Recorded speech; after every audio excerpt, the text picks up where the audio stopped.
প্রবল ইচ্ছাশক্তি ছাড়া সফলতা কখনোই সম্ভব নয়। আপনার ইচ্ছাশক্তিই আপনার সফলতা এনে দিবে। আজকে শেয়ার করব একটি গল্প, যেটা কিছুদিন আগে আমি শুনেছিলাম একজন মোটিভেটরের কাছ থেকে। সেখানে উনি বলেছিলেন যে সক্রেটিসের কাছে একজন ছাত্র জিজ্ঞেস করেছিল যে, স্যার, আমি জীবনে সফল হব কীভাবে? সক্রেটিস তার ছাত্রকে বলল, তোমার ইচ্ছাশক্তি লাগবে। যতক্ষণ না তুমি তোমার ইচ্ছাশক্তি কাজে লাগাতে পারছো, ততক্ষণ তুমি সফল হতে পারবে না।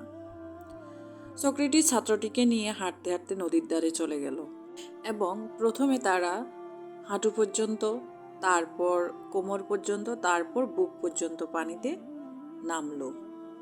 যেই না তারা বুক পর্যন্ত পানিতে নামলো, সক্রেটিস তার গায়ের সমস্ত জোর দিয়ে সেই ছাত্রকে পানির ভিতরে চেপে ধরল।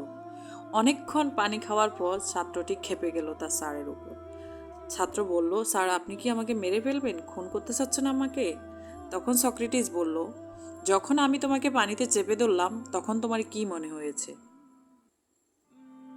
তখন ছাত্র বলল, আমার একটাই চিন্তায় হয়েছে যে কিভাবে আমি একটু নিঃশ্বাস নিতে পারবো, কিভাবে আমি একটু অক্সিজেন নিতে পারবো। সক্রেটিস বলল, কেন, তোমার বাবা মার কথা মনে পড়েনি? তোমার আত্মীয় স্বজনের কথা মনে পড়েনি? বা অন্য কোনো চিন্তা মনে পড়েনি? তখন ছাত্র বলল, না, আমার কিছুই মনে হয় নাই। আমার শুধু মনে হয়েছে আমি কিভাবে এখান থেকে উদ্ধার পাবো, এবং আমাকে উদ্ধার পেতেই হবে, আমাকে একটু নিঃশ্বাস নিতে হবে।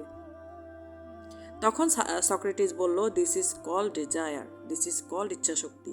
এই ইচ্ছাশক্তিটাই তোমাকে তোমার সফলতার ক্ষেত্রে লাগাতে হবে। তুমি যেমন এই ইচ্ছাশক্তির কারণে তুমি পানির নিচ থেকে উঠে এসেছো, ঠিক এই একই ইচ্ছাশক্তি দ্বারা তুমি হচ্ছে যে সফলতা পেতে পারো, যদি তুমি এই ইচ্ছাশক্তিটা তোমার স্টাডিতে ব্যয় করো।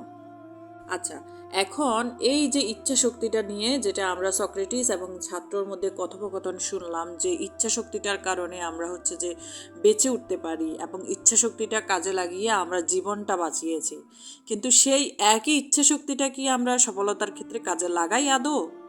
লাগাই না। এই একটা মোটিভেশন কিন্তু আমাদেরকে সফলতার ক্ষেত্রে নিয়ে যেতে পারে না, যদি আসলে আমরা নিজে পরিশ্রমী না হই। আমরা ততক্ষণই মোটিভেট হই যতক্ষণ আমরা মোটিভেশনাল ভিডিও দেখি।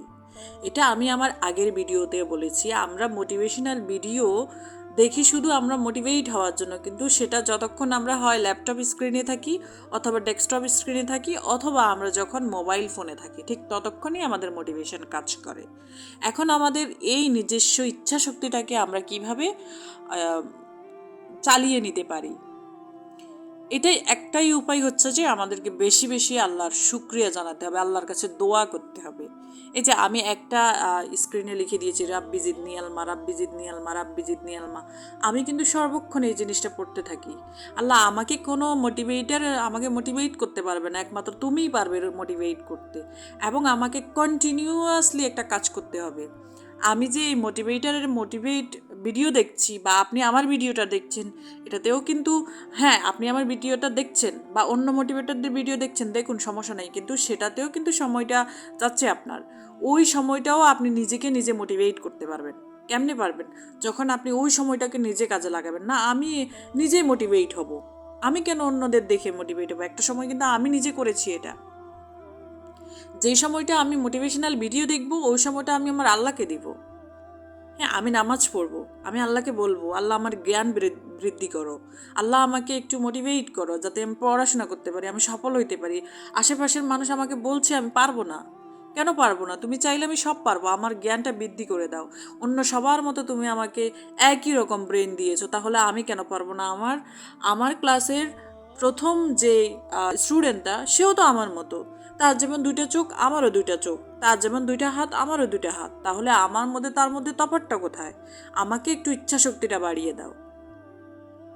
হ্যাঁ, আমি অন্য সবার মতো করে মোটিভেট করতে পারি না, আমি অন্য সবার মতো করে আপনাকে বলতে পারছি না। আজকে আমার ভিডিওর শুরুটা একরকম ছিল, শেষটা আরেক রকম। এটাই আমার হচ্ছে টেকনিক মোটিভেট করার।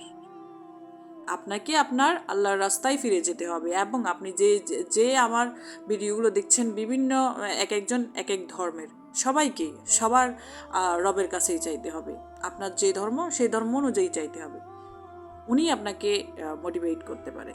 তো ভিডিও দেখার জন্য আপনাদের সবাইকে অসংখ্য ধন্যবাদ।